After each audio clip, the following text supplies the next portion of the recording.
Assalamualaikum warahmatullahi wabarakatuh. Ketemu lagi dengan Rangemart, kantor konsultan HAKI terdaftar resmi di DJKI. Rangemart.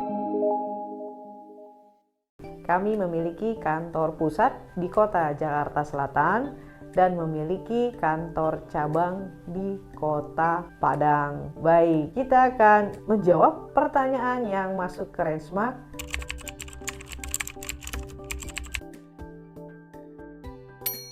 Nah, ini pertanyaannya bagus ya. Jadi antara cipta dan merek itu objek dan pengaturannya berbeda ya. Kalau cipta itu dilindungi di Undang-Undang Nomor 28 tahun 2014, sedangkan merek itu diatur di dalam Undang-Undang Nomor 20 tahun 2016. Nah, objeknya berbeda.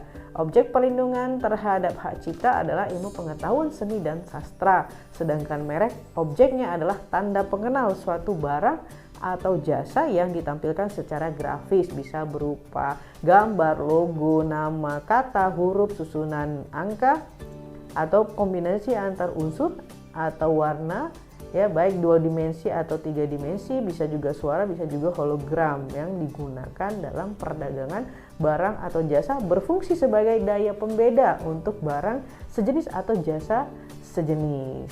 Nah, kenapa hak cipta dicatatkan sedangkan hak merek itu harus didaftarkan? Karena prinsip perlindungannya ya. Kalau prinsip perlindungan hak cipta itu prinsipnya deklaratif.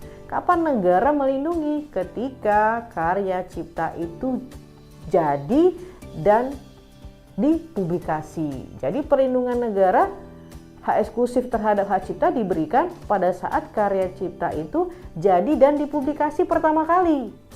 Ya, jadi contoh misalnya saya membuat buku ya terkait tentang kekayaan intelektual. Nah, buku itu jadi di tanggal 1 Januari 2024. Nah, di tanggal itu pula saya umumkan karya buku saya ke umum, ke publik ya, ke masyarakat ya, baik itu dengan cara launching maupun dijual di marketplace seperti itu. Nah, maka negara memberikan perlindungan pada tanggal 1 Januari 2024. Jadi hak cipta tidak perlu didaftarkan karena negara seketika memberikan perlindungan hak eksklusif pada saat karya itu jadi dan pertama kali publikasi ya ciptaannya. Sedangkan merek perlindungannya prinsipnya konstitutif, harus dimohonkan permintaan perlindungannya ke negara. Jadi harus didaftarkan. Nah, ketika didaftarkan prinsipnya itu first to file, siapa yang mendaftarkan lebih dulu.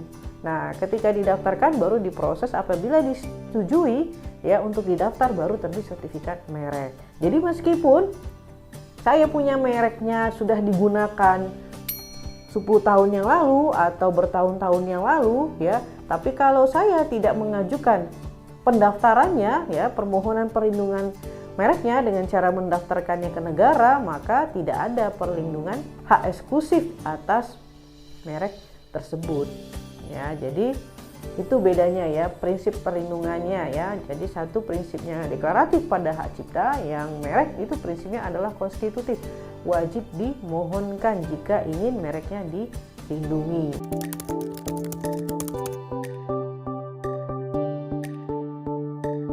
Hak cipta tidak perlu didaftarkan ya. Nah, dia hanya dicatatkan. Kenapa? Ketika karya cipta itu jadi dan sudah diumumkan, maka negara memberikan perlindungan terhadap karya cipta tersebut. Namun ya, ada banyak persoalan ketika terjadi sengketa. Apa itu? Bagaimana cara membuktikan bahwa karya cipta itu adalah milik si pencipta atau pemegang hak ciptanya. Nah, oleh karena itu di sini negara memberikan ruang ya kepada para pencipta atau pemegang hak cipta untuk mencatatkan karyanya ke negara melalui DJKI ya. Jadi mengajukan permohonan pencatatan hak cipta yang dimiliki oleh pencipta atau pemegang hak cipta. Gunanya apa? Sebagai bukti awal ya bukti awal, karena ketika dicatatkan nanti akan terbit surat pencatatan ciptaan yang di dalamnya tercantum siapa pencipta, siapa pemegang hak ciptanya, kemudian tanggal pertama kali karya itu diciptakan dan di mana, serta judul serta jenis karya ciptanya. Nah, ini akan memudahkan kepada para pencipta atau pemegang hak cipta untuk sebagai bukti permulaan ya, bukti kepemilikan terhadap kekayaan intelektual hak ciptanya, begitu. Tidak wajib dicatatkan, namun disarankan agar memudahkan dalam proses pembuktian, begitu. Berbeda dengan merek, wajib didaftarkan. Apabila tidak didaftarkan, maka tidak ada perlindungan. Demikian, semoga ini bermanfaat. Assalamualaikum warahmatullahi wabarakatuh.